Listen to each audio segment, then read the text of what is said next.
السلام علیکم ورحمۃ اللہ۔ ترجمہ تفسیر القرآن الکریم،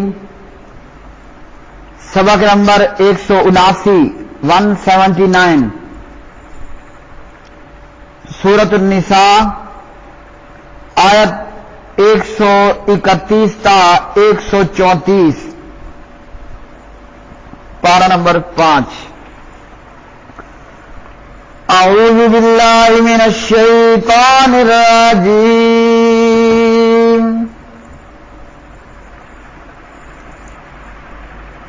وَلِلَّهِ مَا فِي السَّمَاوَاتِ وَمَا فِي الْأَرْضِ وَلَقَدْ وَصَّيْنَا الَّذِينَ أُوتُوا الْكِتَابَ مِن قَبْلِكُمْ وَإِيَّاكُمْ أَنِ اتَّقُوا اللَّهَ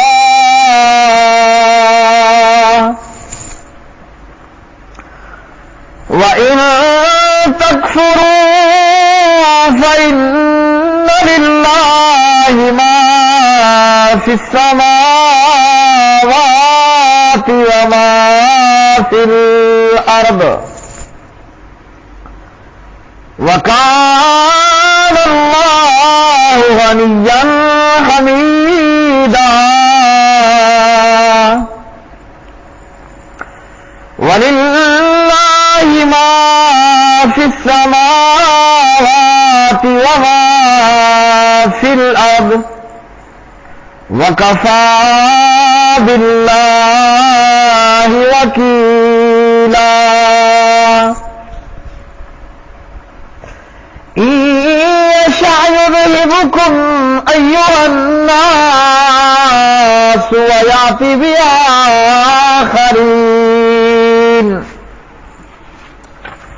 وَكَانَ اللَّهُ عَلَى ذَلِكَ قَدِيرًا۔ مَنْ كَانَ يُرِيدُ ثَوَابَ الدُّنْيَا فَعِندَ اللَّهِ ثَوَابُ الدُّنْيَا وَالْآخِرَةِ وَكَانَ اللَّهُ سَمِيعًا بَصِيرًا۔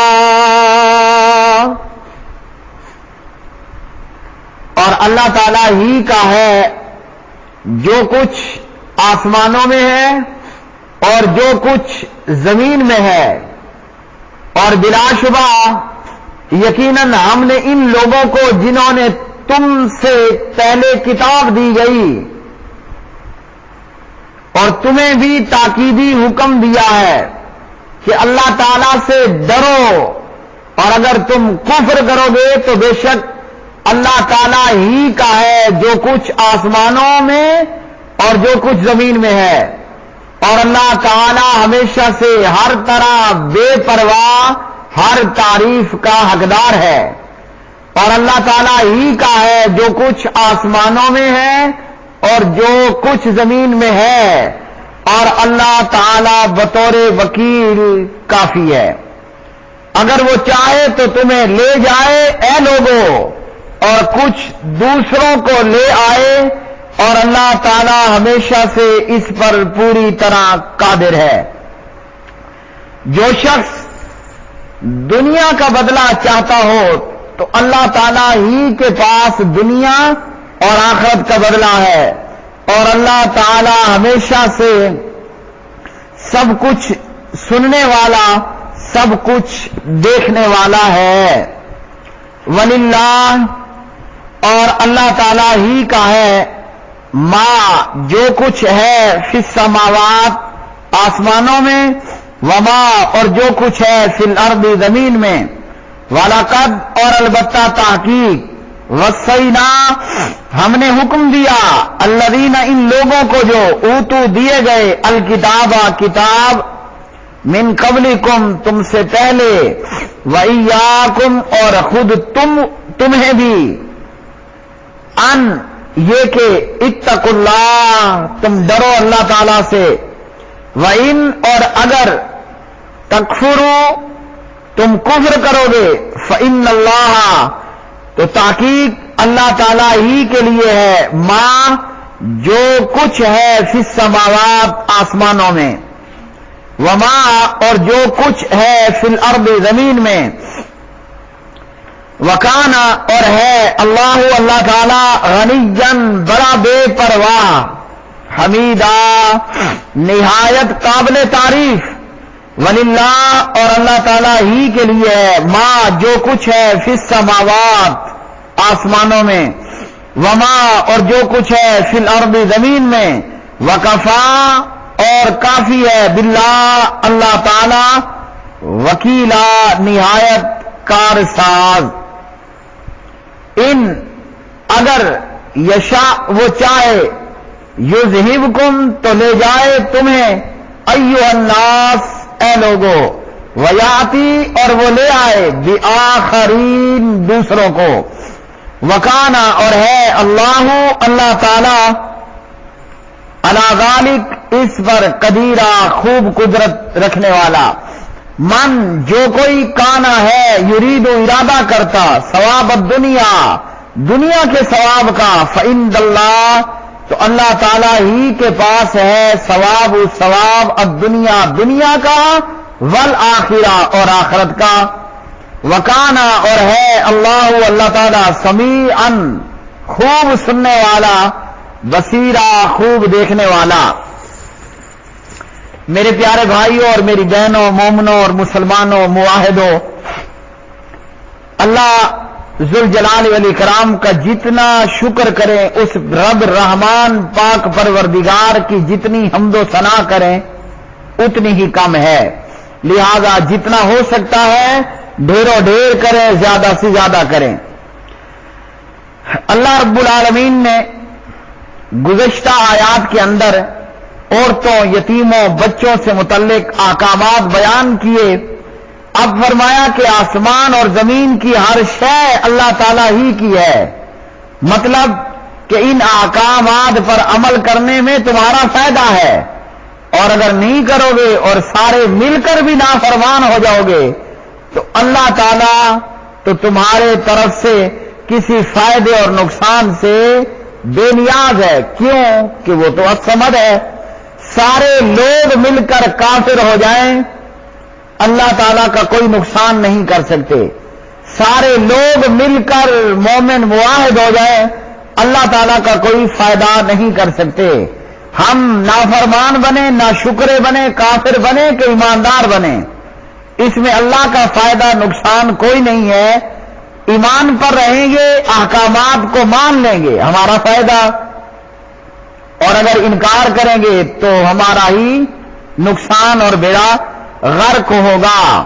تو کیا فرمایا اللہ رب العالمین نے؟ اللہ ہی کا ہے جو کچھ آسمانوں میں ہے اور جو کچھ زمین میں ہے۔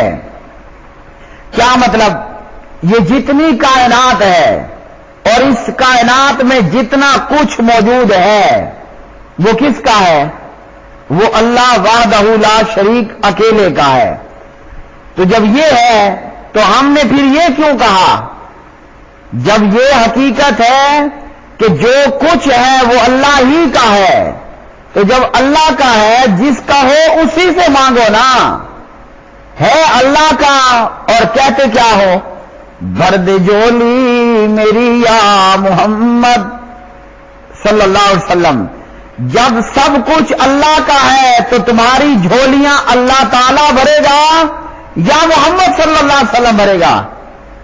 جب سب کچھ اللہ کا ہے، شرک کرنے والوں، درباروں پہ جانے والوں، مزاروں پہ جانے والوں، قبروں کی مٹیاں چاٹنے والوں، قبروں کا طواف کرنے والوں، مردوں سے مانگنے والوں، بتوں کے آگے جھکنے والوں، سنو، جو بھی ہے وہ سب کا سب اللہ تعالیٰ ہی کا ہے۔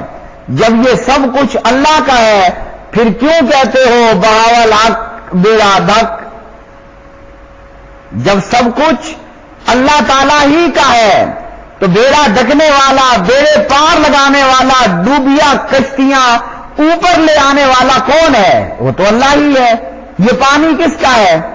یہ پانی اس پر کس کی حکومت ہے؟ اللہ تعالیٰ ہی کی تو ہے۔ یہ آگ پر کس کی حکومت ہے؟ اللہ رب رحمان کی حکومت ہے آگ پر۔ جب یہ اللہ ہی کا ہے سب کچھ تو غیر اللہ سے مانگنا کیوں؟ اللہ تعالیٰ ہی کا ہی تو ہے۔ اس لیے اللہ نے جناب موسیٰ علیہ السلام اور قوم موسیٰ کے لیے دریا میں پانی میں راستے بنا دیے۔ بنی اسرائیل اپنے پیغمبر سمیت اس بہتے ہوئے دریا میں سے گزر گئی، اور جب فرعون اس راستوں میں سے گزرنے لگا، اللہ نے پانی کو حکم دیا جیسے چل رہے تھے ویسے چل پڑو۔ کیا ہوا؟ فرعون اپنی آل سمیت اس پانی کے اندر غرق ہو گیا۔ کیا پتہ چلا کہ پانیوں پر کس کی بادشاہت ہے؟ اللہ تعالیٰ ہی کی ہے۔ آگ پر کس کی بادشاہت ہے؟ اللہ ہی کی ہے۔ آگ کا کیا کام ہے؟ جلا دینا، تباہ کر دینا، ہلاک کر دینا، ہے نا؟ لیکن جب نمرود مردود نے خلیل اللہ کے لیے علیہ الصلوۃ والسلام آگ جلائی، آگ نے تو ابراہیم کو جلا دینا تھا نا، لیکن آگ کے رب نے آگ سے پتہ ہے کیا کہا؟ آئے ہائے ہائے، قلنا یا نار کونی بردا وسلاما علی ابراہیم، قلنا یا نار کونی بردا وسلاما علی ابراہیم۔ نمرود مردود آگ جلاتا ہے کہ اس میں ابراہیم علیہ السلام جل کر راکھ ہو جائیں گے، لیکن وَلِلَّهِ مَا فِي السَّمَاوَاتِ وَمَا فِي الْأَرْضِ، آگ پر بھی حکومت کس کی؟ اللہ تعالیٰ کی۔ تو اللہ نے آگ سے کہا اے آگ ٹھنڈی ہو جا۔ اب آگ بہت زیادہ ٹھنڈی ہو جاتی تو ابراہیم علیہ السلام سردی سے پریشان ہو جاتے۔ اللہ نے فرمایا ٹھنڈی ہو لیکن اتنی ٹھنڈ بھی نہیں کرنی کہ میرا خلیل سردی سے کپ کپانے لگ جائے۔ اور یاد رکھیے جیسے بندہ آگ سے اور گرمی سے مر جاتا ہے، ویسے ہی بندہ بہت زیادہ ٹھنڈ لگنے سے بھی مر جاتا ہے۔ ٹھنڈ جیسے بندہ آگ سے جل جاتا ہے، ٹھنڈ سے بھی اور برف سے بھی بندے کے جسم کو آگ لگ جاتی ہے، بندہ جل جاتا ہے۔ تو جب آپ گلیشیئرز کے اندر چلیں، برف ہی برف ہو اور آپ کے پاؤں میں جوتے نہ ہوں، آپ کے پاؤں اس برف سے جل جائیں اور تباہ ہو جائیں، اور گلیشیئر ہی گلیشیئر ہو، برف ہی برف ہو، سیاچن ہو، آپ ٹھنڈک کی وجہ سے ہلاک ہو جائیں گے۔ تو اللہ نے آگ کو حکم دیا یا نار کونی بردن، اے آگ ابراہیم پر ٹھنڈی ہو۔ اب اگر وہ آگ سیاچن گلیشیئر کی طرح ٹھنڈی ہو جاتی تو ابراہیم علیہ السلام نے تو ٹھنڈ سے فوت ہو جانا تھا۔ اللہ نے فرمایا وسلاما، ٹھنڈ بھی نارمل ہو، یہ نہیں کہ میرا خلیل ٹھنڈ کی وجہ سے پریشان ہو جائے۔ تو بھائیوں کیا پتہ چلا کہ اللہ ہی کا ہے جو کچھ آسمانوں میں ہے، جو کچھ زمین میں، اور جب اللہ ہی کا ہے تو تم گولڑے شاہ کے دربار پہ بیٹا لینے جا کر کیا کرتے ہو؟ جب سب کچھ اللہ کا ہے، بری امام کیوں جاتے ہو؟ پاک پتن کیوں جاتے ہو؟ حکومتیں کس نے دینی ہے؟ اللہ تعالیٰ نے دینی ہے نا۔ لیکن مشرک جا کر کیا کرتا ہے؟ ڈنڈے پیر سے بے نظیر اور نواز شریف نے ڈنڈے کھائے، اور اس موجودہ مشرک وزیر اعظم عمران احمد خان نیازی نے پاک وطن کے دربار پر سجدہ کیا کہ یہ بابا یہ حکومت دے گا۔ تو جب سب کچھ اللہ تعالیٰ کا ہے، حکومتیں دینا اور حکومتیں لینا، عزتیں عطا کرنا اور رسوائیوں میں ڈال دینا، یہ بھی اللہ ہی کی ملکیت ہے، تو اللہ ہی سے مانگنا چاہیے۔ لیکن ادھر سے کلمہ اور ادھر سے شرک کا ارتکاب بھی کیا جا رہا ہوتا ہے۔ پھر اللہ رب العالمین نے فرمایا تمہیں بھی یہ حکم ہے اور تم سے تاکید کی گئی تھی. کیا حکم اور کیا تاکید کی گئی تھی؟ کہ تمہیں اللہ تعالی کا ڈر اختیار کرنا ہوگا، تقوی اختیار کرنا ہوگا، یعنی اللہ کا ڈر اپنے دل میں رکھو. یہودی اللہ کے ڈر سے بے خوف ہو گئے. کیوں پتہ ہے؟ وہ جی ہم انبیاء ہیں. یہودی اتنے اللہ کے ڈر سے، اللہ کے تقوی سے بے خوف ہوئے، یہود و نصارہ نے اتنا اللہ کے تقوی کو چھوڑا، کہا لن يدخل الجنت الا من کان یہودا او نصارا، جنت میں تو صرف یہودی عیسائی جائیں گے. یہودی اللہ کے تقوی کو اتنا چھوڑتے اور اتنے بے خوف ہو گئے، کہنے لگے نحن ابناء اللہ واحباؤہ لا حول ولا قوت الا باللہ، ہم تو اللہ کے بیٹے ہیں، اللہ کے پیارے ہیں. اللہ نے ان یہود و نصارہ کو بھی کہا، اور ہم نے کہا لو جی نماز مت پڑھو، روزہ مت رکھو، زکوٰۃ مت دو، حلال کی پرواہ ختم، حرام کی پرواہ ختم. او جی آخری نبی کی امت ہے، ہمیں ہمارا نبی بخشا لے گا. تو اللہ رب العالمین، یہ قرآن مجید ہے، یہ قرآن فتویٰ نہیں ہے. اللہ رب العالمین نے فرمایا تمہیں بھی اور تم سے پہلوں کو بھی یہ حکم دیا گیا کہ کیا کرنا ہے، اتقوا اللہ، اللہ تعالی کا ڈر اختیار کرنا ہے، تقوی اختیار کرنا ہے. اور اگر تم کفر کرو گے تو نہ تو تمہیں یہ جملے فائدے دیں گے کہ نحن ابناء اللہ واحباؤہ لن يدخل الجنت الا من کان یہودا او نصارا، نہ تمہیں یہ بات فائدہ دے گی کہ ہم آخری نبی کی امت ہیں اور بچا لیں گے، یہ عبد القادر ہمیں بچا لے گا، یا کوئی ہمارا امام بچا لے گا، علی بچا لے گا، نبی والا بچا لے گا، ولی بچا لے گا، کوئی بچانے والا نہیں آئے گا. کیوں؟ کہ اللہ تعالیٰ کیا ہے؟ اللہ تعالیٰ ہمیشہ سے ہر طرح بے پرواہ ہے. وہ رب کیا ہے؟ وہ بے پرواہ ہے. اس نے کسی کا حیا نہیں کرنا، اس نے کسی کا شرم نہیں کرنا، اس نے کسی کا یہ نہیں دیکھنا کہ یہ پیغمبر کی بیٹی ہے، یہ پیغمبر کا بیٹا ہے، یہ پیغمبر کا باپ ہے. وہ رب اگر آزر کو جہنم ڈال سکتا ہے، وہ رب اگر عبداللہ اور آمنہ کے استغفار سے منع کر سکتا ہے، وہ رب اگر نوح کے بیٹے ہے، وہ رب اگر ابو طالب کو جہنم ڈال سکتا ہے، ہم کس بات کی مولی ہیں؟ ہاں جی ہم کون ہیں پھر؟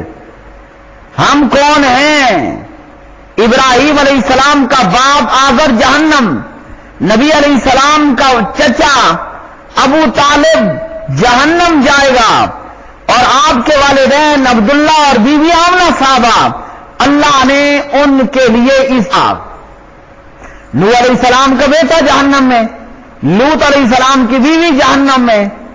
تو کیا مطلب ہے کہ اللہ تعالیٰ تو ہمیشہ سے ہر طرح بے پرواہ ہے.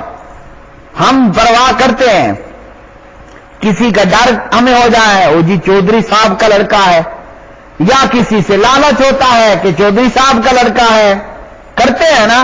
ہم ڈر کو بھی خاطر میں لاتے ہیں، ہم لالچ کو بھی خاطر میں لاتے ہیں، لیکن رب تعالیٰ تو بے پرواہ ہے. کوئی پرواہ نہیں کرنی، کسی دھوکے میں نہ رہنا کہ ہمیں فلاں فلاں بخشا لے گا. جب نوح علیہ السلام اپنے بیٹے کو نہیں بچا سکے، اللہ نے نبی کو یہ کیا کہا؟ فلا تسألنی ما لیس لک بہ علم انی اعیذک ان تکون من الجاہلین. خبردار آئندہ ایسا سوال نہیں کرنا.